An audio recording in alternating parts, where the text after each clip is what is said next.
நான்காவது தினம் முதல் அர்ச்சா நிலையான ஸ்ரீரங்கம் திவ்ய தேசத்திலே இருக்கக்கூடிய பிராட்டியின் கட்டாட்சத்தை பார்ப்போம்.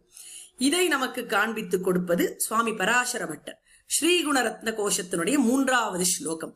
அனுகலதனுகாண்டாலிங்கனாரம்ப சும்பத் பிரதிதிஷபுஜ சாக ஸ்ரீ சகானோ கஹர்திஹி ஸ்தனநயன குளுச்ச ஸ்பார புஷ்பத்விரேபா ரச்சயது மை லக்ஷ்மி கல்பவல்லி கட்டாக்ஷான் அப்படிங்கிறார். பெருமாளும் பிராட்டியும் சேர்த்தியிலே எழுந்தருளி இருக்கிறார்களே, அந்த சேர்த்தியிலே பிராட்டியினுடைய கட்டாட்சம் பெறுவது மிகவும் முக்கியம் அப்படிங்கிறார்.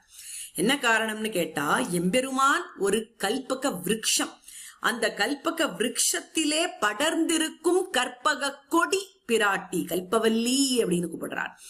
இந்த கல்பவல்லி லக்ஷ்மி அப்படின்றவள் கல்பவல்லியாக இருக்கும் பொழுது அவள் எப்படி இருக்கா அப்படின்னு கேட்டா, அப்படியே புஷ்பங்கள் எல்லாம் பூத்து குலுங்க, நல்ல வண்டுகள் எல்லாம் அந்த புஷ்பங்களிலே வந்து மேய்க்கும்படியாக இருக்கிறாளாம். வண்டுகளே அவளுடைய கண்கள், புஷ்பங்களே அவளுடைய திருமேனி என்றெல்லாம் வர்ணிக்கிறார்.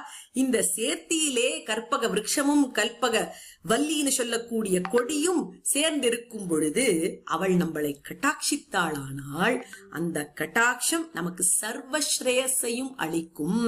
கல்பவல்லி கட்டாட்சான் என்று சொல்லுகிறார். ஆக இந்த ஸ்ரீரங்க நாயகியாகிற கல்பவல்லியின் கட்டாட்சத்தை நவராத்திரியின் 4வது தினத்திலே நாம் வேண்டுவோம். ஸ்ரீகுண ரத்ன கோஷத்தின் 3வது ஸ்லோகத்தை கொண்டு.